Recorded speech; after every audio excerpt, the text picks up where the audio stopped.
You're listening to The Other 50%, a herstory of Hollywood. I'm Julie Harris Walker. This is the podcast where I talk to successful women in entertainment and hear their stories. Our presenting sponsor is the end-to-end production solution, GreenSlate. Whether it's start paperwork, time cards, purchase orders, or reports, everything is digital, everything is on the app, and you can work from wherever you are. GreenSlate offers full service to productions, including payroll, accounting software, and people, incentives management, ACA benefits, and now background casting and payroll through a partnership with Castify. The future is actually here. And if you'd like to hear this pitch in person or see it for yourself, call me, as I am working there as the SVP of West Coast Operations. Here's my number, 310-789-2001, extension 323, or jhw@gslate.com. Now, back to my passion project. For today's episode, I spoke with Natalie Metzger, who is the Vice President of Development and Production for Vanishing Angle. Natalie is a Spirit Award-nominated producer whose credits include Jim Cummings' newest film, The WEREWOLF, Greener Grass, which I'm seeing everywhere, Thunder Road, The Robbery, MATPAT'S Game Lab, Lil Dicky's Freaky Friday, Hydrangea, The Arrival, The Stop, virtual reality miniseries Global Gamer, among numerous others. And as a director, her credits include AT&T original documentary Alone in the Game, a healthcare documentary called Special Blood, a PSA called Topless Women Talk NFL, and numerous award-winning commercials and short films. Also an accomplished writer, Natalie won the Gold Prize at the Page International Screenwriting Awards for her sci-fi script, Immortal. She has an MFA from California Institute of the Arts and a Bachelor of Arts from Emory University. You can find us at theother50percent.com for added features, photos, show notes, and the merchandise. You can also listen on Apple Podcasts and all the podcast places. And also the full season of Catch a Break, the insider's guide to getting into and navigating Hollywood, is now available on Apple Podcasts and all the podcast places, and on the website, catchabreakpodcast.com. Go check out that one too. We're working on season 2 as we speak. All right, here's my conversation with Natalie Metzger. Have a listen. What do you do? I am a producer. And you do more than that. You do all the things. I looked at your IMDb. You're producer, director, writer. Yes, I also write and direct and edit. And then I'm the VP of production and development at a production company called Vanishing Angle. Okay, let's talk about Vanishing Angle for a minute. Mm-hmm. Tell me about it. So Vanishing Angle was started 9 years ago in 2010, founded by Matt Miller and Eric Lochner. And Vanishing Angle is really kind of founded on the premise of creating a sustainable ecosystem for indie filmmakers and creatives.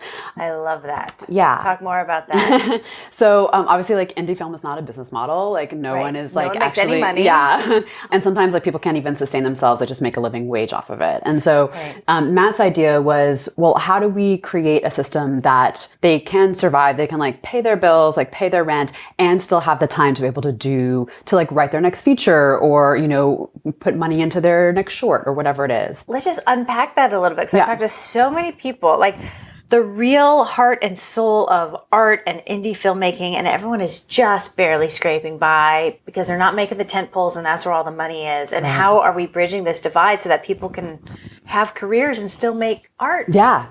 I mean, it's a really tough thing, and we've, you know, over the course of the last 9 years, like, we've also kind of expanded how we're approaching that, because like, you know, testing things out. Well, I mean, we've been able to survive for 9 years, and also work with filmmakers that are able to survive. So hopefully, but like, we're still working on it and finessing it. Part of that model is having both commercials and indie film, and those feed each other. So we can get a director a gig on a commercial, they get a really great paycheck, and then that pays their rent for the next 2 months so that they can write their next feature. But like, the same goes for also the crew. So like, the crew, we can get paid really well on a commercial, and then when we ask them to work for minimum wage on the next indie movie, they're more likely to do it because they know that we'll get them on the next one. And we end up working with the same crew and the same filmmakers quite a lot. So the work ends up being consistent enough that people are able to survive. Now, the commercial world has also been kind of changing and adjusting as social media has come out. Now there's a lot more a need for a lot more content, but the content doesn't necessarily have the same budgets that commercials used to have. Cheaper and cheaper, right? Yeah. Okay, so let's break that down for a minute, because just if people don't know what the commercial world is, you just make a lot more money in commercials because it's shorter term, more money. Talk about kind of the structure of that. Mostly because it's funded by corporations. So, you have big companies, big brands that, have these big marketing budgets that are solely dedicated to branded content, commercials, and what those things are is also changing and, expanding. So your day rate as a crew person on a commercial might be way more than, say, your day rate on a film. Yeah, double, triple, sometimes even quadruple. It's a little crazy. So it might work out to do some commercial work. Yeah. But, with the commercial landscape changing and budgets changing for that, we've also tried to, expand into like multi-revenue streams. So we just launched a new marketing division called Fireship. And so we're cutting trailers and doing key art. A lot of our filmmakers also edit, or they also do graphic design, and they're like really, really talented. And we were, cutting trailers and key art for all of our own movies just because like we weren't always happy with, we would like hire someone to do it, pay them a ton of money, and then we weren't happy with it, and we didn't end up doing it ourselves anyway. And the content that we were making, we felt was superior than a lot of the big companies that were, charging literally 5 times as much. So we launched a marketing division, and so that's also helped us find filmmakers and crew paid work to get in between. And it's also paid work that's short term. Right. So it's like, it just requires them to work for a couple weeks, maybe a month, and then they can have the rest of the time to focus on their passion projects. So it doesn't tie them up forever, but it brings money into the pool. Exactly. Really and it also helps cover the overhead costs of the company so that the weight and the responsibility isn't on the indie films. And so that allows us to take a lot more creative risks with the movies. We, because they're not paying the bread and the butter, they can kind of be whatever they want to be. And so we're all about supporting filmmakers with what they want to do, with what their vision is, not trying to put too much on top of that, not trying to put any commercial responsibilities onto the projects. And so far that's done very well for us. It reminds me of Elizabeth Gilbert. And did you read her book, Big Magic? No. It's all about the creative process and making ideas come to fruition. And she said, don't put the pressure of your survival on your art so that you can be free to make the art you want to make. And it sounds like you've been able to do that. And then have you had some commercial success with your films? Yeah. In fact, it's weird, even though we've like created this commercial division and this marketing division, we're getting to a place now, kind of just this year, where the films we're being offered and the budget levels we're being offered actually help pay the bills and help cover the overhead and like in ways. So I feel like we're actually getting to that place. I mean, 9 years in where we're having that. But yeah, I mean, so a film that I produced called Thunder Road that was made at Vanishing Angle that we made 2 years ago. It won the grand jury at South by Southwest, had its international premiere at Cannes, and we decided to self-distribute it based off of the distribution offers that we got. We just like weren't really wild about any of them, and we realized that there wasn't really anything that a distributor could offer, at least at the MGs that they were offering and kind of their strategy plans, that we couldn't just do ourselves, and then not split that profit with someone else. And so we did it ourselves, and it made us money back very, very quickly and is still continuing to have success. We're now on airlines. We're now on American Airlines, which wonderful. But yeah, and we're still, releasing in different international territories. And we've had theatrical success. We were like in theaters, 160 theaters in France for 9 weeks. We were in theaters across the country in America for multiple weeks. We actually got our Los Angeles theatrical run extended because the numbers were so good. So you did it. We did it.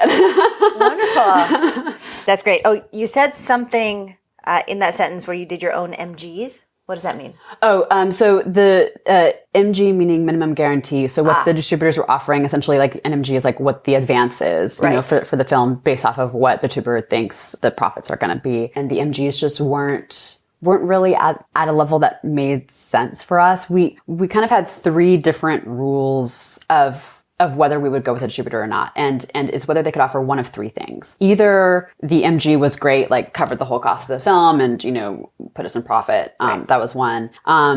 2, they didn't have to give us a huge MG, but if they promised to finance the next movie and kind of come on board for that was something that would be interesting to us. And then the 3rd would be if they could do some kind of awards push in a bigger way than we could do ourselves. So any one of those 3 things would have made us very seriously consider a distributor. But we didn't really have any of those. A lot of the distributors were like, oh, we're going to release it day and date. We don't really think it can have success theatrically, but we think it's going to have a great success digitally. And we're like, well, we really believe in this film. It won the grand jury at South by. People, the responses online, have been really, really positive. It's based off of a Sundance winning short. There's a history and an audience base, especially the director, Jim Cummings. He has a huge fan base on social media, on Reddit, on all these places. And so we just had a belief in the film that no one else really did. And so we kind of rolled the dice on ourselves, and it ended up being worth it. But it's interesting. I'm just kind of figuring out what are the things that will make it worth it to split profits with a distributor. Yeah. Okay. How many people work there? There's only 6 of us full time. And you all have kind of different skills in this business side of it? Yeah. I mean, what's interesting is that we kind of formed in a very organic way. So I've been producing Vanishing Angle projects for the last 4.5, 5 years. But I was also producing outside projects as well. I was freelancing, but the work with Vanishing Angle was just so consistent that I ended up being there a lot of the time.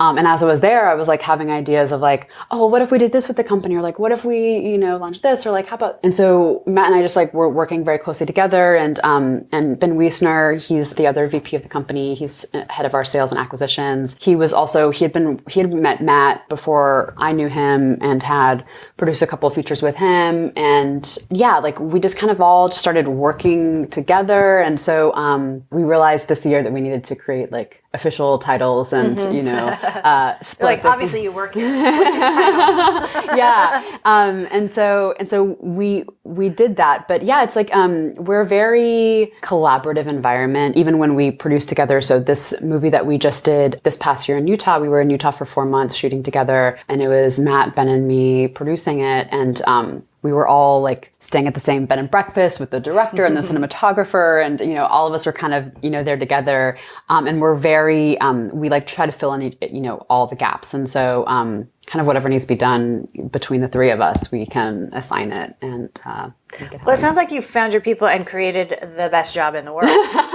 Yeah, I mean, it's been amazing. It's so funny when people ask me for advice. The most important thing I say is to find your tribe, because if you love and respect the people that you're working with and that you're working for, that really changes the game. And it also just means that you get to make movies with your friends. And also the movies are going to end up being better because you're there chatting, after the day is done and wrap, instead of everyone just going home or going back to their hotel rooms, everyone's hanging out. Ben would cook dinner for us every night when we were shooting in Utah. So we'd all just gather and have dinner together, and problems would end up getting solved of hey, have you looked at that one shot for tomorrow? Did that ever get worked out? Oh, well, we should consider that. Oh, well, I know this thing. And it's everyone just sitting around the table. There was 10 of us, different crew members and department heads, and the work ends up getting better because you're constantly chatting through it just because you want to, because you're thinking about it. And so that's really fun. And I feel the same way about the writers and directors of Greener Grass, the feature that I had at Sundance this past year.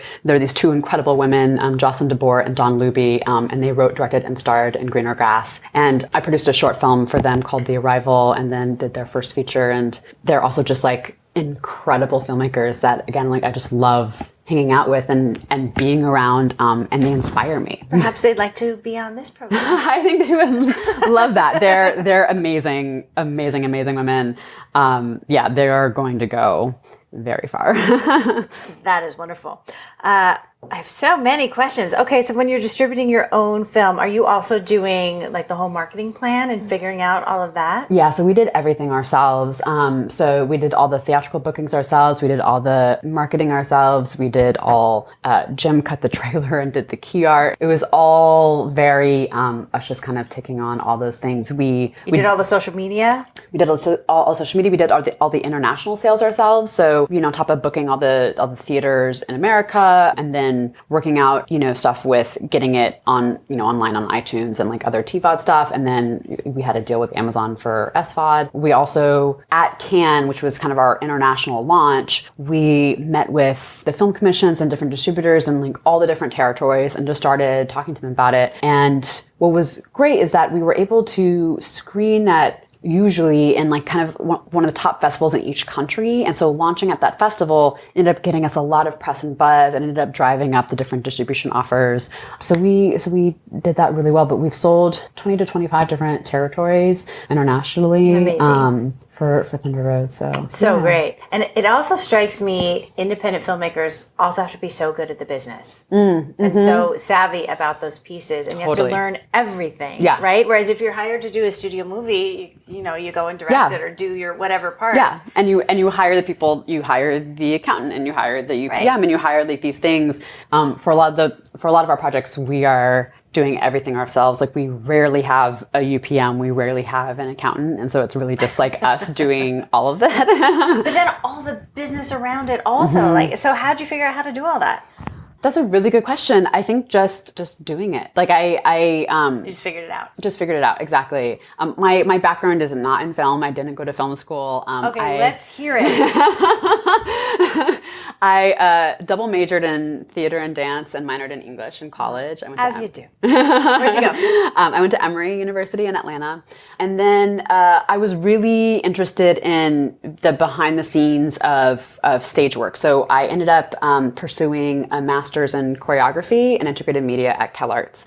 And so I was choreographing, I was in the dance world, I was creating these like experimental dance theater pieces for the stage. That is so fun. It was a ton of fun, and I sometimes still miss it. But I would, especially in the dance world and the theater world, there's even less money than there is in indie film, and so you really do everything. So I was, producing all those projects as well. So I was hiring the vendors and hiring the crew and making the budget and booking the and wait, hold on 1 second. 5, 6, yeah, exactly. But so I put in all of this work, and my pieces, they would, win awards, get grants. We got, commissioned to do projects, all around LA. And, but what I found is that I would put in all this work, all this time. The dancers would work so hard. It'd be such a cool project. And then it would open, and it's opening maybe at a theater in Santa Monica. So none of the people from the East Side are going to come over. It's like a limited group of people that can see it. And it's only up for a few weekends. And then it's over. And then it's over. And then it's gone. And so I started to get so frustrated with that, of like putting in so much work, the same that you would on an indie film. But like there's no permanence. Right. And so I started filming my choreography.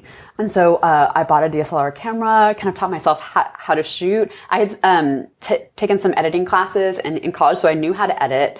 And so, I just like shot my choreography in like interesting locations and started cutting it into these kind of short dance films, like very like kind of art house kind of things, and submitted them to festivals. They started doing well. This is how you became a filmmaker. This is totally how I became a filmmaker. Okay, can we discuss for a minute the way people film dance? Because if I see televised dance or something, and everything is so close and so wacky, you can't actually see the choreography. It makes me crazy. Yeah.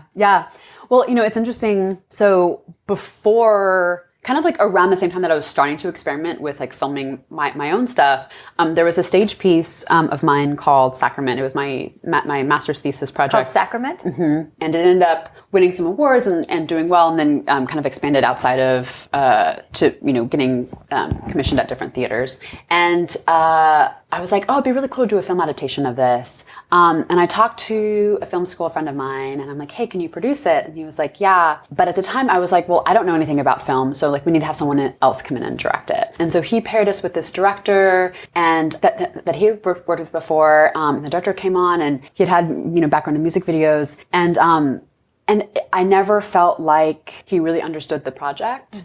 And there was so much in the film that we had discussed, creatively, and just were kind of completely ignored when we went to shoot it. And then when it came to the editing process, we had always talked about it being like a 15 to 20 minute short. It ended up being 42 minutes, and I kept on wanting him to cut it down, and like there was just kind of no discussion about it. You're like, great, now I have to direct. Well, and that was kind of this like big flag to me of like, oh, like I absolutely could have done this, but I didn't trust myself, right. And like obviously you need to pair yourself with people that like know what they're doing, but like just trust yourself to be able to do it. You didn't need to question your vision. Yeah. And so that was kind of this like thing of like, oh no, I'm just going to do this myself. So that's when I really started kind of diving into it more. And then I got hooked up with Women in Film. I forget how I first discovered them, but I worked a lot with their PSA program. So I was producing some of their commercials and then started directing some of their commercials and got a lot of just hands-on set experience through that. And then,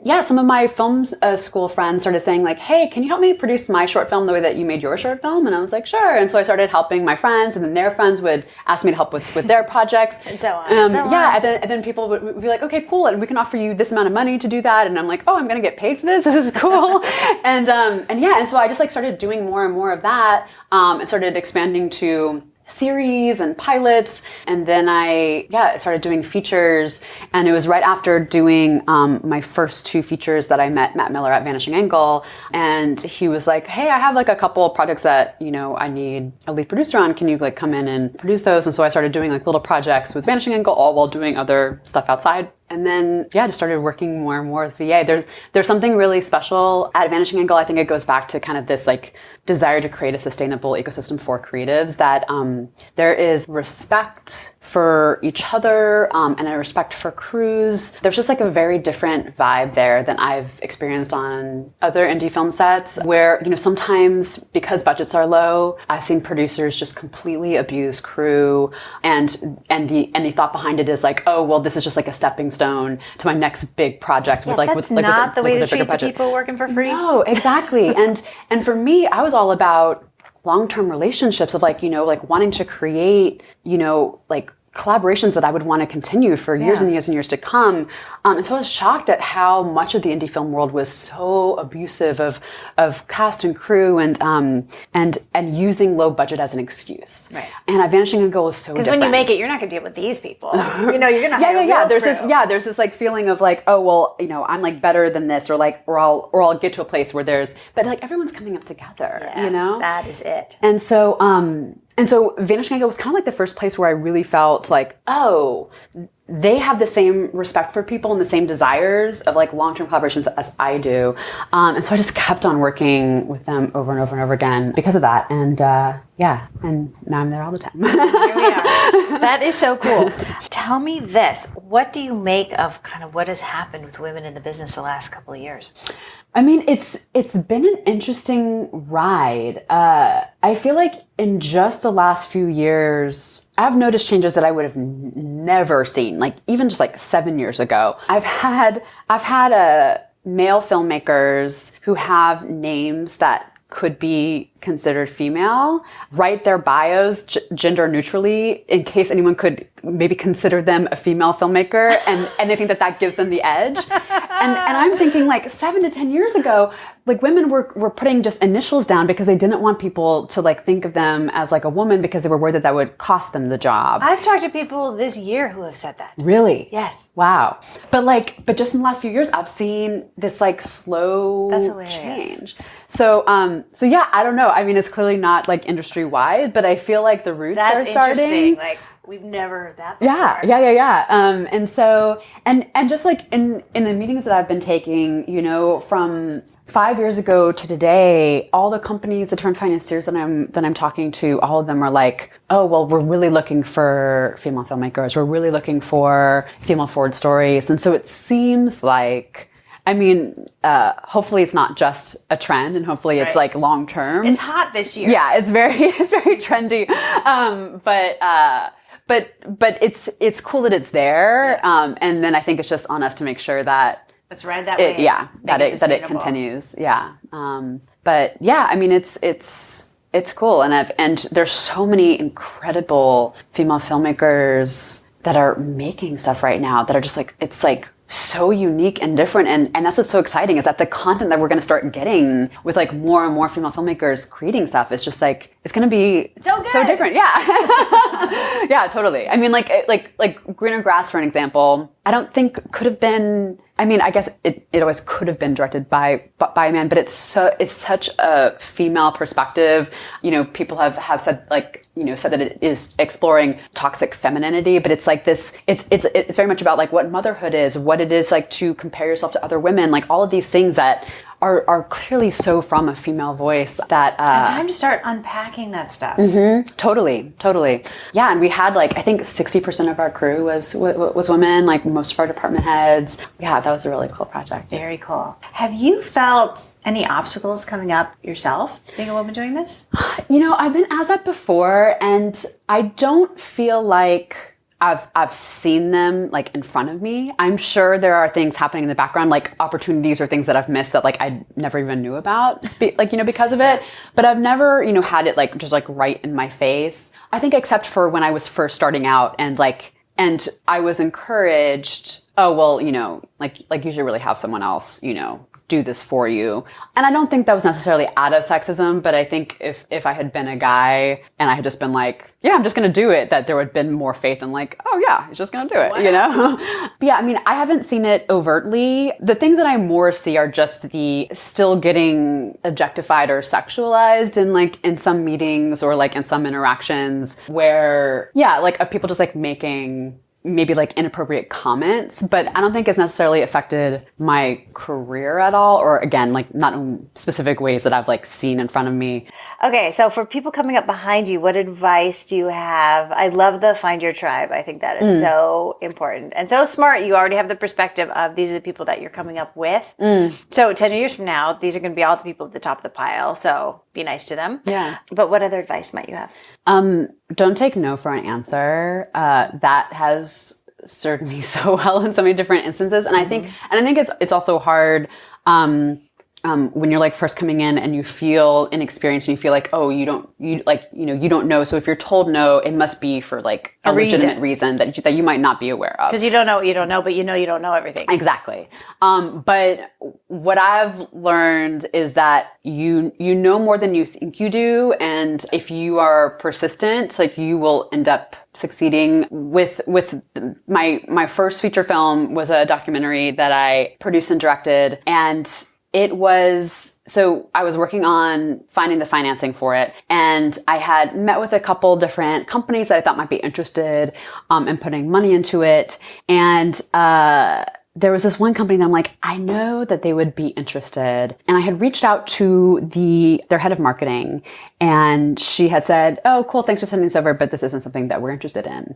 And I had heard the CEO of the company speak, and I'm like, I know if the CEO heard about this project, he would be interested. And I just don't think like the marketing person kind of, sent it up the chain. So I went onto LinkedIn, found the guy's name, and just started sending emails I would just guess at his email. So I'd be like, okay, first name, last name at blah, blah, blah. First initial, last name at blah, blah, blah. And just kept on waiting until I didn't get an email bounce back. Yeah.